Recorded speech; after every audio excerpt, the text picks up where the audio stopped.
Eu quero deixar uma mensagem para todos que está no livro de João, no capítulo 5, a partir do versículo 2, que diz assim: Ora, em Jerusalém, há próximo à porta das ovelhas um tanque chamado em hebreu de Betesda, o qual tem 5 alpendres.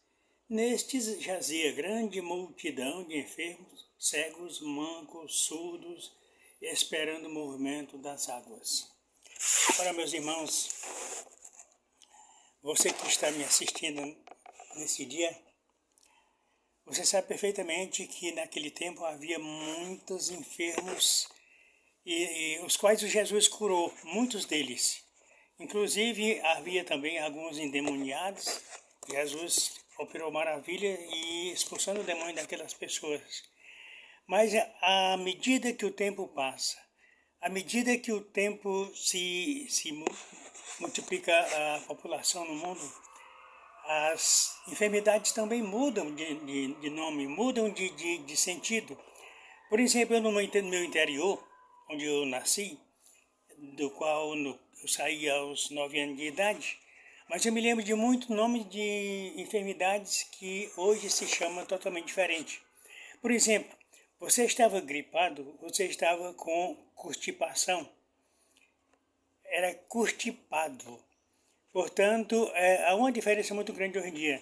As dores no ventre era dor de ventrosidade, dor nas costas, espinhela caída, corize, nariz escorrendo e nariz com dificuldade de respirar, era venta entupida.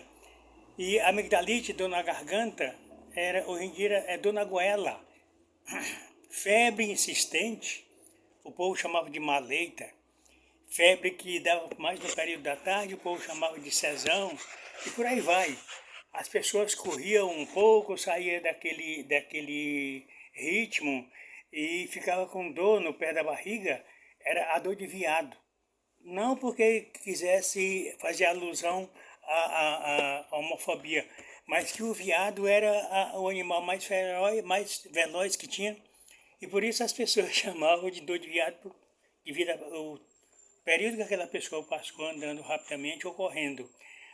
Apanhava-se um raminho de folha, punha na cintura, acabava-se a dor. A pessoa catava um pouco e acabava-se a dor. Era incrível como as pessoas eram curadas daquelas dores que as pessoas tinham. E há muitas outras dores, as febres que se tinha constantemente, era maleita, a febre que se dava mais às tardes, era sezão, e por aí vai, gente. As crianças, por exemplo, quando vinha uma pessoa e olhava para uma criança e a criança ficava doente, depois dizia que a criança estava com quebranto ou com mal olhado.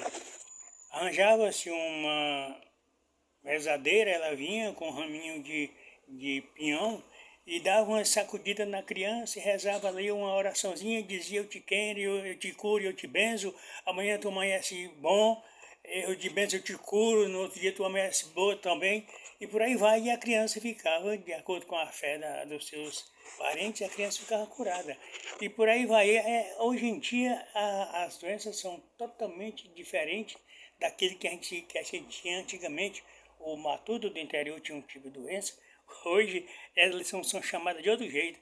E apareceu algumas dores, algumas doenças que a gente não consegue entender como foi que ela apareceu, que antes não se via falar. Por exemplo, o HIV, que era AIDS, a pessoa que tinha algum problema de ficava meio embaraçado, era hipertenso, era a pessoa que tinha febre diária, era a chamada sezão, ou maleita, por aí vai. E temos também agora a varíola dos macacos, a Covid, o AVC, que o AVC se dizia que a pessoa dava um passamento, hoje chama-se AVC. Outra doença que o diabo botou, essa aí tem certeza que foi o diabo que botou mesmo, foi o diabetes, que tem até uma alusão a ele, né? Uma homenagem a ele. Se é diabo, ele tinha que chamar de diabetes. Mas naquele tempo as pessoas lá no tanque de Betesda tinha muitos enfermos, eram mancos, paralíticos, ressecados, surdo, mudo, cegos e muita gente daquele jeito. Jesus ia passando perto aquele tanque tinha grandes multidões em volta dele e Jesus não quis tirar aquele mito, não quis desmistificar o povo daquele tanque. Porque se ele quisesse fazer isso, ele teria gritado: cegos, mancos, mudos, aleijados, vocês estão todos curados, vão para a casa de vocês. O que Jesus queria não era aparecer. O problema dele não era aquele povo. Ele só olhou para aquele homem que estava caído, deitado naquela cama, e ele perguntou se ele queria ser curado. O homem disse: o Senhor, reclamou, se lamuriou, disse: não tem ninguém que me jogue no tanque, porque aquele tanque tinha um anjo que descia em certo período, mexia com aquelas águas, e o primeiro que entrasse ficaria curado de qualquer enfermidade que tivesse. E aquela multidão de enfermos que estava naquele dia ali, estava esperando o movimento das águas, ninguém sabia a hora, nem o dia que aquele tanque era agitado, aquelas águas eram agitadas, mas com certeza todo aquele povo que estava ali estava na esperança de descer naquela água. Ali havia uma mistificação tremenda. Ali havia um povo, cada um queria ser curado. No entanto, Jesus, ele não queria desmistificar aquilo, não. Ele quis desmistificar a fé só de um homem, porque ele só curou um.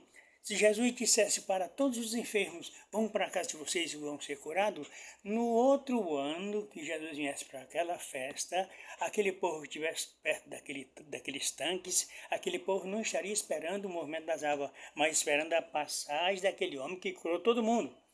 Por isso Jesus não queria fazer aquela desmistificação coletiva. Ele quis se apiedar daquele homem que estava enfermo, e aquele homem provavelmente ele não ficou enfermo de nascença, ele era enfermo porque depois Jesus disse que o pecado dele foi que ocasionou aquela enfermidade. Porque no versículo 14 ele diz: não peques mais, para que não te suceda coisa pior. Então está se provando aqui que aquele homem não tinha pecado, que ele não tinha tido aquela doença de nascença, mas sim proveniente do pecado. E Jesus curou aquele homem.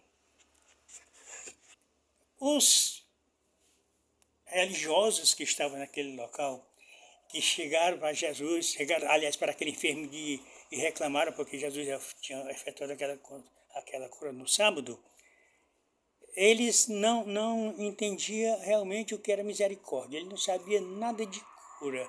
Eles sim eram pessoas mistas que estavam esperando, baseado naquele mito que podia curar aqueles enfermos.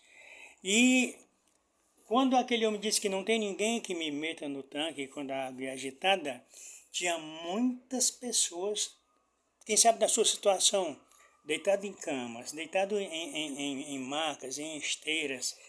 E tinha muitas pessoas também que tinha gente encarregadas de jogá-los na água também, não era só aquele homem não. Ele disse que não tem ninguém que me meta na água, outro vai antes de mim, mas aqueles homens, tinha muita gente assalariada ali, que as pessoas que eram parentes daqueles homens, aquelas pessoas, aqueles enfermos, provavelmente assalariavam pessoas para tentar jogar aquelas pessoas na água quando a água era agitada. No entanto, aquelas pessoas estavam solitárias naquele dia, porque era um dia de sábado, ninguém trabalhava.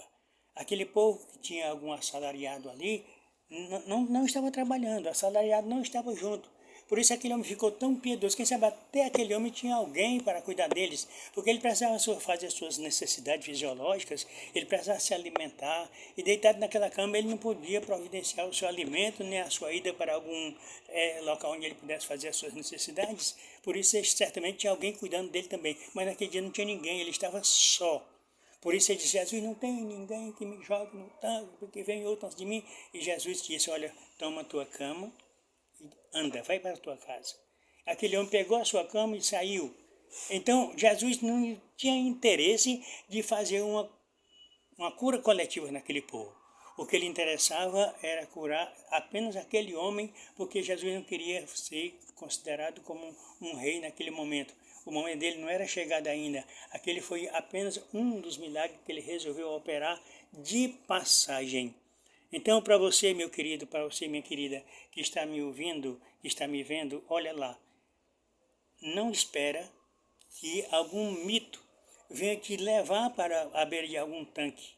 Porque existem tantos os tanques nos nossos dias, com os curandeiros, com aquelas pessoas que dizem que venha para receber o seu milagre. Não acredite nisto, porque Jesus pode estar passando na tua casa, Jesus pode estar passando no teu quarto, na tua cama, e te livrar das enfermidades que está te assolando.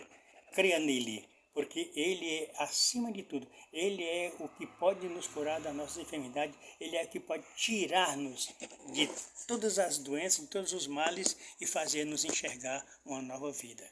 Que a graça de Deus esteja com você e obrigado por estar me ouvindo. Amém.